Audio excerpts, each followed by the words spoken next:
Hey guys, welcome back to another SaaS breakdown. My name is Shivam and I run creatorprogram.co, where we help other SaaS brands grow through creator marketing. We've done over $4 million plus in revenue for our clients.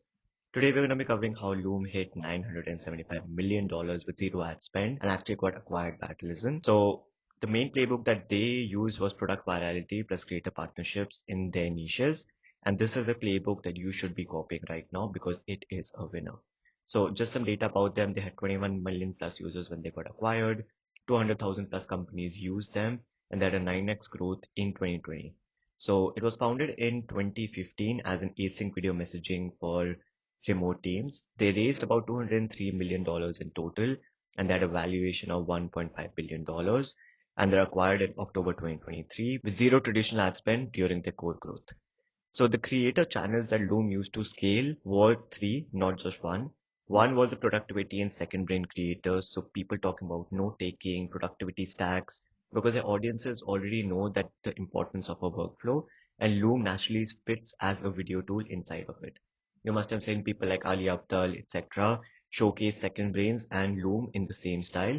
So you can see if somebody had a Notion workflow, if they talked about deep work, if they talked have that Ali Abdal style of teaching content or sharing something with people, they used to use Loom for that. Then they also use remote work and distributed team creators. So team creators talking about growing their business, how to do cold email, how to do send personalized videos to people, how to save time during meetings. Everything was done over Loom. And this was shown as the perfect work from home setup for somebody in a different time zone that wants to talk to people, doesn't want to send messages and wants a more personalized approach towards it. Number three is SaaS and developer tool. So every channel doing tool stacks showcase Loom. You must have seen so many tool stacks in 2023, 2024 actually showcase Loom as the best tool because the pricing was really good. The tool always worked. They had a good editor now in place. They had a shareable link that you could do. My whole course was recorded on Loom because it was so easy to use. And these people are high purchase intent people because they are looking for the best tools to get the best workflow out of it. So you can see the creator channels that they used was very ICP focused. They did not go for anybody and everybody and just paid money. They had these three rhythms in which they used to operate, which was the second brain creators, the remote workers, as well as the developer tool reviewers. So there's something that I would say you guys need to follow if you are running your own SaaS.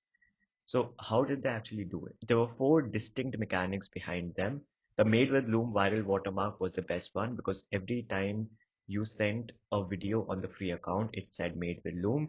And if you clicked on that, that would take you to Loom. So they did not need any creator for that. Anybody using Loom was actually sharing with people, was actually doing advertisement for them without putting any ad spend. And this way their freemium model worked very well for them. Number two is they had adjacent niche sponsorships. So like I talked about, they went for productivity, remote work, workflow creators, tech reviewers. Their ICP was based out of their YouTube channel. So every YouTube productivity channel, every reviewer that they had met that ICP, and that's why they had a very good CPM and a very good CAC at the back end. They had tutorial integration, not ad read. So every channel that actually had them was not doing a 30-second ad read or an integration saying, oh, this is Loom, like, you should use it. They were actually doing tutorials for that and so showcasing Loom as a solution that, okay, I'm using Loom like this. This is how Loom works, and not just doing like an ad read, which mostly does not get any sales at the back end unless you have like a course product or something that is very niche, like a hostinger or something along that line, because ad reads are much more simpler and much more cheaper, and they integrate very well like a VPN, for example. They also had ecosystem creator partnerships. So they made sure they had ecosystems for Notion, for Slack, for Asana. So they were basically riding the wave that all these SaaS tools were making and becoming part of their integrations. And that became a really good touch point for all audiences to, obviously, when they thought about Notion, they thought about Loom with it. Same with Asana, same with Slack. So they had a network across different ecosystems. They made sure they have a lower cost and a higher conversion rate with ICP, that a higher CTR than standard sponsorships because they did not go for your average ad reads. And they basically turned the 21 million users into 21 million marketers with the free Made with Loom thing. So the flywheel that they had looked like that a creator shows Loom in their workflow, the viewer signs up for free, sends Looms to colleague, it says Made with Loom, the colleague signs up too, so the viral loop just keeps on going. It's like a domino effect. And once the team adopts it, the company pays for the enterprise plan because you had a limit of 10, 15, 20 looms for 5 minutes. So if you wanted to go longer, you needed to actually pay for the tool. So they spend $0 in ad spend. They spend only on creators. There are 9x user growth with product virality and creators. And they targeted different creators and made sure that they are sponsoring everybody in their niche. What also matters in creator marketing is the creator brief that a lot of people don't really talk about. So the brief wasn't to advertise that because that is what most users do. They talk about, let's read our talking points, make sure you say this about a tool, say that about a tool. What Loom did is they just said you actually show how you use it. You integrate it naturally as much as you want. You focus on the workflow problem it solves. And that created a very authentic voice. And that's what I do with all our clients at Creator Program is I tell the creators that you know your audience and you know the tool. Use the tool, see how it would integrate into your workflow. We don't tell you that say this about us, say that about us. Just make sure that what you talk about makes sense and it's a natural fit because audiences nowadays recognize when it's an ad read and when the creator is actually not interested and is just making a quick buck out of you. So yeah, one of the things to keep in mind are growth killers. What kills this model is if they made a paywall made with Loom badge that destroys their free distribution engine.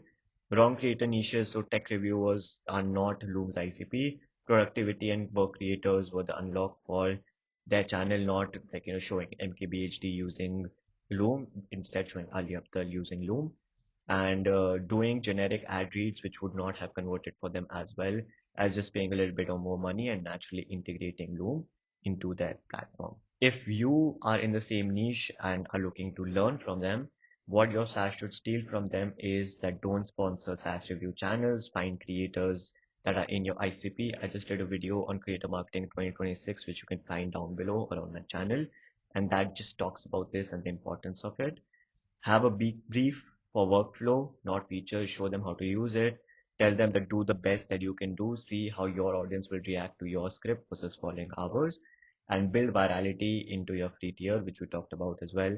That if you have a button that says what you do and it can go and sign up for free, it will create this domino effect for you, which we've seen with multiple SaaS products at this point. So yeah, if you are looking to do creator marketing and don't want to delve into all of this by yourself, you can book a call with me down below. If you want a consulting call as well for a 1 hour to know what you can do better, there's a link for that as well. Otherwise, you can reach out to me on LinkedIn. We've tracked over $4 million plus with our creators. We have creator discovery. So work based on your ICP. We don't just have a cookie cutter list of influencers. We go discover creators for you according to your ICP. We make a campaign strategy. We manage these creators and do performance tracking for you. You can check out our case studies on our website as well. So yeah, if you guys enjoyed this video, do hit the like button and subscribe down below, and I'll catch you guys in the next one. Bye.